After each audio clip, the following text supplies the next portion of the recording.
எல்லோருக்கும் வணக்கம். காசு எங்கிருந்து தான் வருதுன்னே தெரியலிங்க நண்பர்களே. சென்னையில் போய் ஒரு லேண்டு வாங்கலான்னா 2 கோடி 3 கோடின்றாங்க. கோயம்புத்தூரில் போய் ஒரு இடம் வாங்கலான்னா 2 கோடி கூட 3 கோடின்றாங்க. ஸோ பொதுமக்கள்கிட்ட காசு எங்கிருந்து தான் வருதுன்னு தெரில. ஆனால் அப்படியே ஏதாவது ஒரு பொருள் வாங்க போனோம்னா எதை பார்த்தாலும் 1 கோடியை கொடு, தங்க 1 பவுன் வாங்குறதுனா கூட 50,000க்கு மேலே கொடு அப்படின்ற மாதிரி தான் பேசிகிட்டு இருக்காங்க. அப்போ இந்த நேரத்தில் ஷேர் மார்க்கெட் ஒன்று தான் தாயுள்ளம் கொண்டு கருணை இல்லம் கொண்டு அப்பப்போ ஓவர் வேல்யூவா இருக்கக்கூடிய ஷேர் மார்க்கெட் அப்பப்போ கீழே விழுந்து அண்டர் வேல்யூக்கு கீழ் ரேட்ல பல ஷேர்கள் அப்படின்றது கிடைக்குது. அப்போ இந்த ஷேர் மார்க்கெட்ல நம்மளுக்கு அனுபவம் தான் ரொம்ப முக்கியம். அந்த அனுபவம் யாராவது கொடுத்தாங்கன்னா நம்ம உடனே அதை எடுத்து நம்ம புரிஞ்சுக்கணும். இப்போ நான் நிறைய சோசியல் மீடியாவில் பார்க்குறேன், கப்பித்தனமாக பேசிக்கிட்டு இருக்காங்க, என்னத்தையாவது ஒன்று பேசிக்கிட்டு இருக்காங்க. ஆனால் நம்மளுடைய கமெண்ட்டுகளை எடுத்து பார்த்தோம்னா ஒவ்வொன்றும் மணிமணியாக இருக்குது. அப்படி சில கமெண்ட்டுகளை நம்ம இன்னைக்கு பார்க்க போகிறோம். அதில் முதல் கமெண்ட் வந்து ஒரு நண்பர் சொல்கிறாரு, இந்த மாதிரி ஐஆர்எஃப்சி அப்படின்ற ஷேர் 3500 ஷேர் வாங்கியிருக்காரு. எப்படிங்க 3500 ஷேர் ஐஆர்எஃப்சி வாங்கியிருக்காரு 180 ரூபாயில். அது கிட்டத்தட்ட 229 ரூபாயில போகும்போது 1.5 லட்ச ரூபா ப்ராஃபிட்ல இருந்திருக்காரு. ஆனால் ப்ராஃபிட் புக் பண்ணாதனால அந்த ஸ்டாக் வந்து இப்போ கொஞ்சம் கீழே இறங்கி வந்திருக்கு. கடைசியில் பார்த்தா 1.5 லட்ச ரூபா ப்ராஃபிட்ல இருந்தது, இப்போ 1.5 லட்ச ரூபா லாஸ்ல இருக்கு.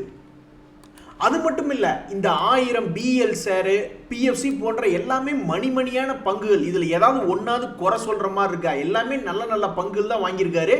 ஆல்மோஸ்ட் 50 லட்ச ரூபா அவருடைய போர்ட்ஃபோலியோ சமீபத்தில் நல்ல ப்ராஃபிட்ல இருந்துட்டு இப்போ மார்க்கெட் இறங்கினதுனால இப்போ 2 மாசத்துல அவருடைய 50 லட்ச ரூபா போர்ட்ஃபோலியோ 40 லட்ச ரூபாயா குறைஞ்சிருக்கு. அப்போ இவருடைய அனுபவம் என்ன சொல்லுதுன்னா, உங்களுடைய போர்ட்ஃபோலியோ ஒரு 20%, 25%, ஒரு 30% அப்படின்ற மாதிரி லாபம் வரும்பொழுது கொஞ்சம் கொஞ்சமாக வித்து லாபத்தை புக் பண்ணுங்க அப்படின்றதான் இவருடைய அனுபவம். நம்ம சீனிவாசன் சாருடைய எக்ஸ்பீரியன்ஸ் பாருங்க, 2018 2.5 கோடி அப்படின்றது அவருடைய போர்ட்ஃபோலியோ வேல்யூவா இருந்திருக்கு. கோவிட் வந்த சமயத்தில் 2021 வெறும் 80 லட்சம் ஆயிடுச்சு. அப்போ நம்ம மனசுக்குள்ள எப்படி இருந்திருக்கும், கடைசியில் இந்த 80 லட்சத்தையாவது வித்துட்டு எடுத்துட்டு போயிருக்கலாமோ அப்படின்ற மாதிரி நம்மளுடைய மனசுல தோன்றி இருக்கும். ஆனால் அந்த கோவிட் சமயத்தில் அவர் எதுவுமே பண்ணல. கடைசியில் பார்த்தா 2.5 கோடியிலிருந்து வெறும் 80 லட்சமா கீழே இறங்கி மறுபடியும் இப்போ 2024 எடுத்து பார்க்கும்போது 5 கோடியே 40 லட்சமா அவருடைய போர்ட்ஃபோலியோ வளர்ந்துருக்கு. அப்போ இவருடைய அனுபவம் என்ன, இவங்க 2 பேருமே பெரிய போர்ட்ஃபோலியோ, அந்த பெரிய போர்ட்ஃபோலியோவில் நம்ம அப்பப்போ ப்ராஃபிட் புக் பண்ணிக்கணும். அதே சமயம் 2.5 கோடி போர்ட்ஃபோலியோ கீழே இறங்கி 80 லட்சம் ஆனாலும் மறுபடியும் என்னைக்காவது ஒரு நாள் திரும்பி மேல் நோக்கி ஏறி வரும், நல்ல ஷேராக இருக்கும் அப்படின்ற மாதிரியான ஒரு கருத்து தான் இந்த 2லிருந்து தெரிஞ்சுக்கிறோம். சீனிவாசன் சார் அவர்களுக்குமே கிட்டத்தட்ட இப்போ கடந்த 1 வாரத்தில் மார்க்கெட்டினுடைய சரிவுனால ஆல்மோஸ்ட் 30 லட்சம் கோடி அப்படின்றது குறைவாயிருக்கு. பட் இது எல்லாமே அன்ரியலைஸ்ட், அதாவது அவராக போய் அந்த நஷ்டத்தை புக் பண்ணாத வரைக்கும் அது நஷ்டமே கிடையாது. மறுபடியும் மார்க்கெட் ஒருவேளை அடுத்த வாரம் அல்லது அதுக்கு அடுத்த வாரத்தில் பிக்கப் ஆச்சுன்னா மறுபடியும் லாபம் தான். ஸோ வின்னிங் ஃபார்முலாவில் நீங்கள் சேர்த்துக்க வேண்டிய ஸ்டெப்ஸ் என்னென்னா, அப்பப்போ கொஞ்சோண்டு ப்ராஃபிட்டை புக் பண்ணிக்கணும். 20, 30, 40% அப்படின்னு கிடைக்கும் பொழுது, அதே மாதிரி கீழே இறங்கும் பொழுது நம்மளை பயமுறுத்துறதுக்காக இறங்குறானுங்க. நல்ல ஷேராக இருக்கும் பொழுது கண்டிப்பாக எவ்வளவு தூரம் கீழே இறங்கினானோ அதை விட டபுளாக மேல் நோக்கி ஏறி வந்துடும் அப்படின்றது ஒரு உண்மை. சமீபத்தில் கூட நான் இந்த வின்னிங் ஃபார்முலாவில் என்ன பண்ண முட்டேன்னாக்கா, ஒரு 15%க்கு மேலேலாம் ப்ராஃபிட் இருந்தது. அது டேஸ்ட் வரல. 20%க்கு மேலே வந்தால் தான் டேஸ்ட்டாக இருக்குது, 40%க்கு மேலே ப்ராஃபிட் வந்துனா தான் டேஸ்ட்டாக இருக்குன்னு நான் சில ஷேரில் விட்டேன். கடைசியில் பார்த்தா அவனுங்கெல்லாம் 10-15% லாபத்துலேருந்து இப்போ மைனஸுக்கு போயிட்டானுங்க. சரி பரவாயில்லன்னு விட்டுட்டேன். ஸோ வின்னிங் ஃபார்முலா நீங்கள் ஒரு ஸ்டெப்ஸ் எழுதி வச்சுக்கிட்டிங்கன்னா அது எந்த காலத்தில் நீங்கள் மீறாமல் இருந்தீங்கன்னா தான் உங்களுக்கு நல்லது. இல்லைன்னா சில நேரங்களில் கும்பா பாடி விட்டுரும். என்னுடைய போர்ட்ஃபோலியோவில் ஒரு நண்பர் வந்து அதை பற்றி கேட்குறாரு, அதில் என்ன ஸ்டாக்ஸ் இருக்குது அப்படின்ட்டு. அது ரொம்ப டைனமிக்காக இருக்கும். அது உள்ள சில ஸ்டாக்ஸ் வரும், வெளியே சில ஸ்டாக்ஸ் போகும். இப்படி சாராம்சமாக நான் என்ன சொல்ல விரும்புகிறேன் அப்படின்னு பார்த்தீங்கன்னா, இப்போ கடந்த 4-6 மாதம் கணக்கு எடுத்து பார்க்கும்பொழுது ஒரு 6 மாதம் நல்லா தான் இருந்தது. ஆல்மோஸ்ட் ஒரு 5 லட்ச ரூபா போர்ட்ஃபோலியோ அப்படின்ற மாதிரி ஒரு கணக்கு வச்சுக்கிங்களேன். 5 லட்ச ரூபா போர்ட்ஃபோலியோவில் மாதமான ஒரு 15,000 ரூபா அப்படின்ற மாதிரி ஒன்று கிடைச்சிக்கிட்டு இருந்தது சமீபத்தில். ஆனால் இந்த அக்டோபர் மாதம் எடுத்து பார்த்தோம்னா 10 பைசாக்கு பிரயோஜனம் இல்லை, கொஞ்சம் டவுனாக தான் இருக்குது. கடந்த 6 மாதத்தில் ஒரு 1,13,000 கிடைச்சிருக்கு. அப்போ பர்சன்டேஜ்னு பார்க்கும்பொழுது ஒரு 6 மாதத்தில் ஒரு 22.6% அப்படின்ற மாதிரி கிடைச்சிருக்கு. நான் மோஸ்ட்லி எடுக்கக்கூடிய ஸ்டாக்ஸ் வந்து க்ரோத் இருக்கா, அந்த கம்பெனி லாபம் பண்ணிட்டு இருந்தால் மட்டும் பத்தாது, அந்த க்ரோத்தில் ஒரு வளர்ச்சி இருக்கா, அதில் வந்து டிஐஎஸ் ஹோல்டிங் பர்சன்டேஜ் இருக்கா அப்படின்ற மாதிரி தான் பார்த்து எடுத்துகிட்டு இருக்கேன். இப்போ இந்த ஒரு மாசத்துல ஒரு 10 பைசாக்கு பிரயோஜனம் இல்லை இந்த 5 நாளா. இனி அடுத்து வரக்கூடிய மாதங்கள் எப்படி இருக்கும்னு தெரியல. இதுல ஒரு நண்பர் கேட்கிறாரு, அமெரிக்கா மேல குண்டு போட்டா அவ்வளவுதான் சோழி முடிஞ்சுங்கிறாரு. உண்மையிலேயே அப்படித்தான். உலக அளவுல வார் வந்துச்சுன்னா அதுலயும் குறிப்பா அமெரிக்காவில் பங்கெடுத்துச்சுன்னா அது யாரு எவன்லாம் பார்க்க மாட்டான். அவன்லாம் அந்த காலத்திலேயே அணுகுண்டு போட்டவன். அவன் இருக்கிறதுலே நம்ம உலகத்திலேயே நாட்டுப்பற்று அதிகமா இருக்கிறது யாருன்னா இந்த அமெரிக்காக்காரன் தான். அவனுடைய நாட்டுக்குன்னு ஏதாவது ஒன்று ஆச்சுன்னா ரிவெஞ்ச் எடுக்காம விட மாட்டான். ஸோ அமெரிக்கா மேலாம் குண்டு போட்டால் எல்லாம் நம்ம போர்ட்போலியோல நம்மளே குண்டு போட்டு கம்முனு உட்காந்துக்க வேண்டியதுதான். ஏங்க திரிசா படம் பார்த்துட்டு படுத்தோம்னா நம்மளுக்கு திரிசா கனவு வரும். பேய் படம் பார்த்துட்டு படுத்தா பேய் நம்ம கழுத்து நெருக்கிற மாதிரி தான் பணம் வரும். அந்த மாதிரி ஒரு நண்பர் என்னத்தை மார்க்கெட் 2-3 நாளாக இறங்கிட்டு இருக்குது. அதை பார்த்துட்டு தூங்கியிருக்காரு. கடைசியில் சென்செக்ஸ் வெறும் 9000 பாயிண்ட் கீழே வந்திருக்கிறதா அவர் கனவு வந்திருக்கு போல. இப்போ சென்செக்ஸ் இருக்கிற பாயிண்ட் 81,688. நான் வேணா மாரியம்மனுக்கு 2 முட்டிங்கால் போட்டு முட்டிங்காலில் நடந்தே கையில் 2 விளக்கு வச்சு வேணாலும் நான் நடந்துட்டு போகிறேன். இந்த கனவு மட்டும் எந்த ஒரு காலத்திலையும் பழிக்கவே கூடாது அப்படிங்கிறக்காக. இன்னொரு நண்பர் நார்மலாக எதிர்பார்க்குறாரு, நீடு கரெக்ஷன் அட்லீஸ்ட் 10 to 15% கரெக்ஷன் வந்தால் கூட ஓகே அப்படின்றத அவர் எதிர்பார்க்குறாரு. அப்படின்னு என்ன அர்த்தம்?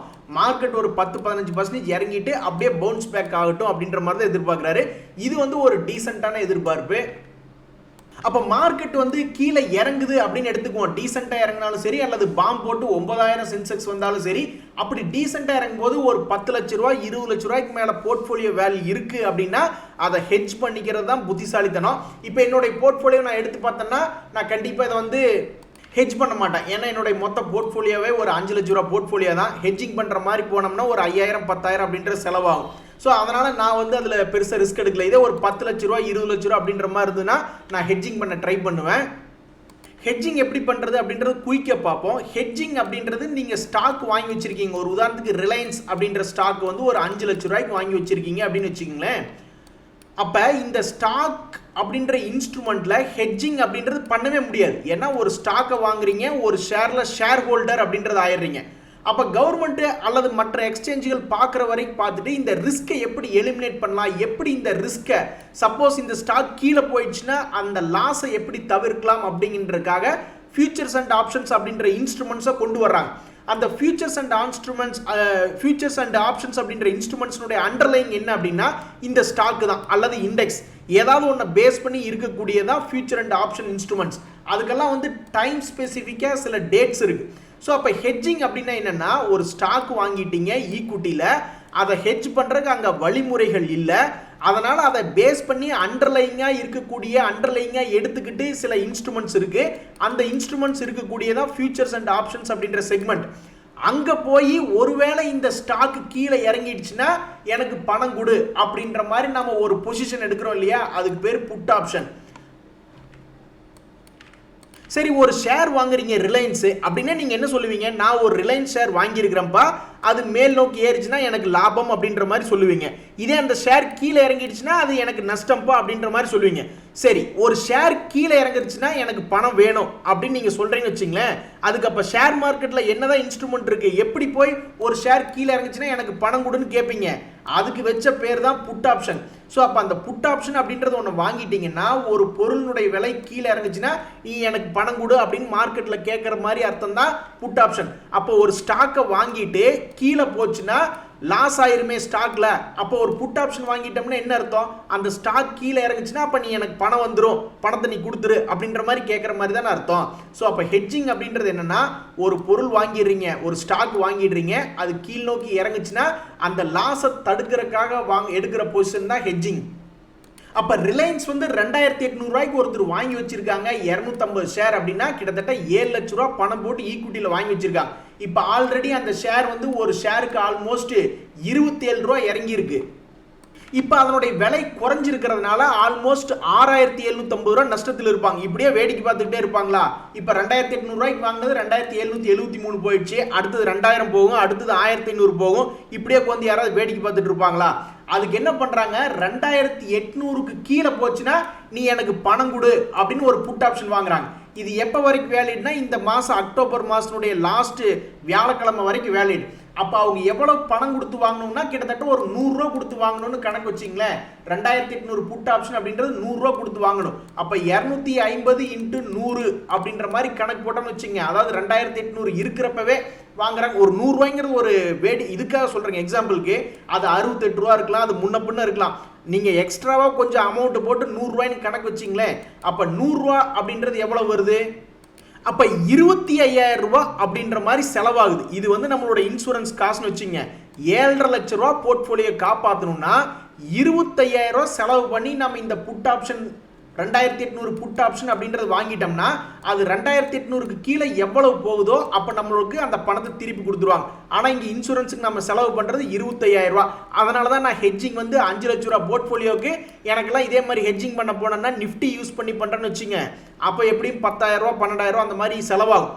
அந்த ஒரு காரணத்துக்காக தான் நான் பண்ணல. இதுவே ஒரு 70 லட்ச ரூபா போர்ட்ஃபோலியோ அப்படின்னா நம்ம பண்ணித்தானே ஆகணும்.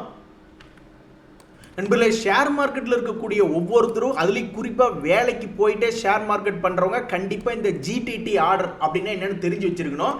இப்போ ஜீரோவில் போயிட்டு இது நிறைய எல்லா ப்ரோக்கர்லையும் பெரும்பாலும் இருக்குது. ஸோ ஜீரோவில் போயிட்டு ஜிடிடி கிரியேட் பண்ணுறதுக்கு இந்த நீங்கள் ஆர்டர் அப்படின்ற செக்ஷனில் போயிட்டு இந்த ஜிடிடி அப்படின்ற செக்ஷனில் போயிட்டு நியூ ஜிடிடி அப்படின்ற மாதிரி நீங்கள் கொடுத்தீங்கன்னு வச்சிங்களேன். அது இந்த மாதிரி எந்த ஸ்டாக் உங்ககிட்ட இருக்கு அந்த ஸ்டாக்குக்கு நீங்க சர்ச் பண்ணி, ஒரு உதாரணத்துக்கு power grid infrastructure investment trust அப்படின்ற ஷேர் என்கிட்ட இருக்குன்னா அதை கிளிக் பண்ணி நான் அதுக்கு செல் ஆர்டர் அப்படின்றது போடலாம். அதை கிளிக் பண்ணும்பொழுதே இந்த மாதிரி பை ஜிடிடி கிரியேட் ஜிடிடி ஆர்டர்னு கேட்கும். அதில் வந்து நம்ம கிரியேட் பண்ண போகும்பொழுது நான் செல் பண்ணணும். ஒரு உதாரணத்துக்கு இப்போ என்கிட்ட ஒரு 20,000 குவான்டிட்டி இருக்குது அப்படின்னா நான் 20,000 குவான்டிட்டியும் செல் பண்ணலாம். அல்லது ஒரு 200 குவான்டிட்டி இருக்குன்னா நான் 200 குவான்டிட்டி மட்டும் போட்டுட்டு அதை வந்து சிங்கிள் டேக்ல செல் பண்றதா நீங்க பார்க்கணும். ஏன்னா உங்ககிட்ட இந்த ஸ்டாக் இருக்கு, அந்த ஸ்டாக்கை தான் நீங்க கையில் இருக்கக்கூடிய ஸ்டாக்கை தான் நீங்க விற்கிறீங்க. சரி, அப்படி விற்கும் பொழுது 200 குவான்டிட்டி அப்படின்றது போட்டுறீங்க. என்ன பிரைஸுக்கு அது ட்ரிகர் ஆகணும்? 92 ரூபா வரும்பொழுது அந்த ஆர்டர் உள்ள போகிற தயாராகணுமா அல்லது 100 ரூபா வரும்போது தயாராகணுமா அப்படின்ற மாதிரி அந்த ட்ரிகர் பிரைஸ் எப்போ ட்ரிகர் ஆகணும் அப்படின்றது போடுறீங்க. 100 ரூபாய்க்கு ட்ரிகர் ஆனதுக்கப்புறம் நீங்கள் போய் கொஞ்சம் சல்லிஸாக விற்றீங்கன்னா தானே மார்க்கெட்டில் வாங்கிக்குவான்.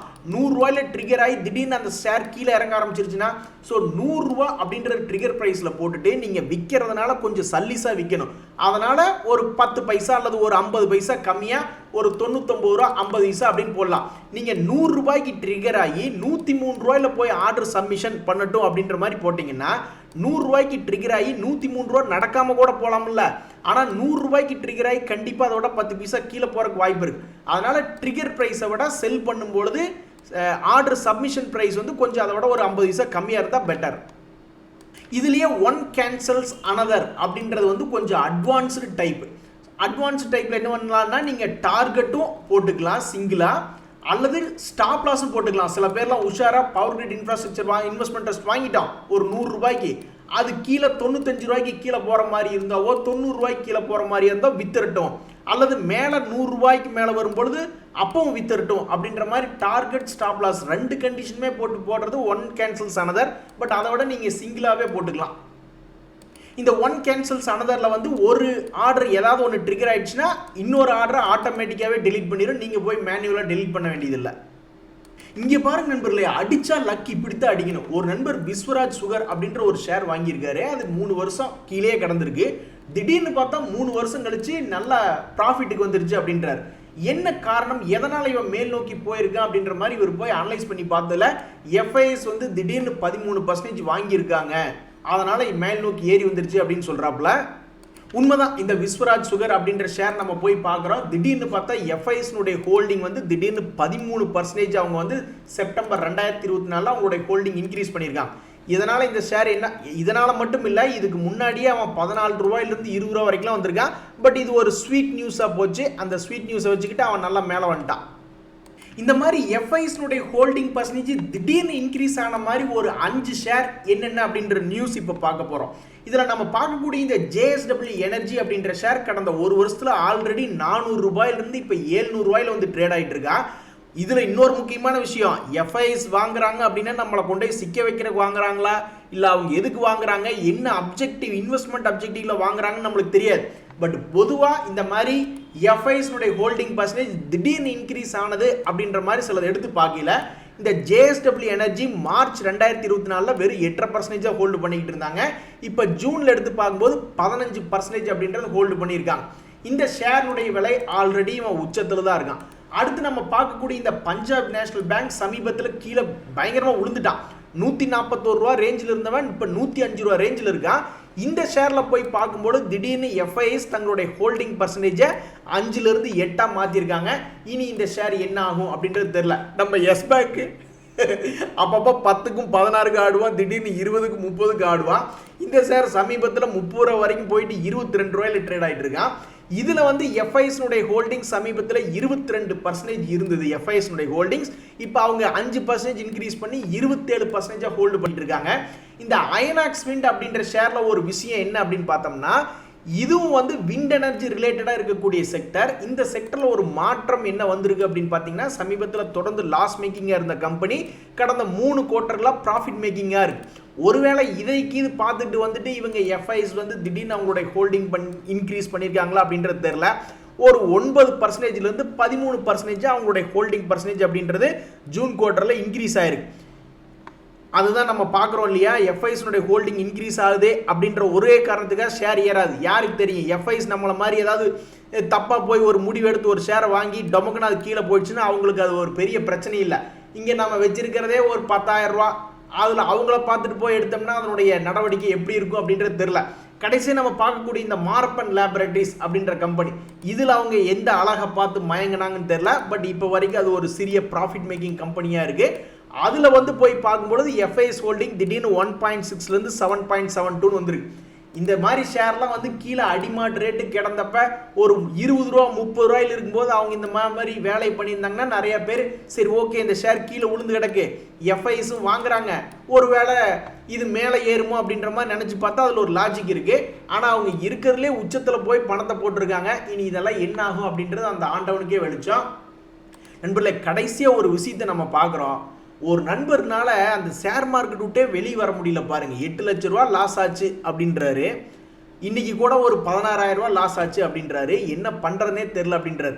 ஒரு விஷயத்துல நம்மளால சம்பாதிக்க முடியல, அதுல என்ன பண்றதுனே தெரியலனா அப்ப அதை விட்டு வெளியே வர்றதான ஒரு புத்திசாலித்தனம்.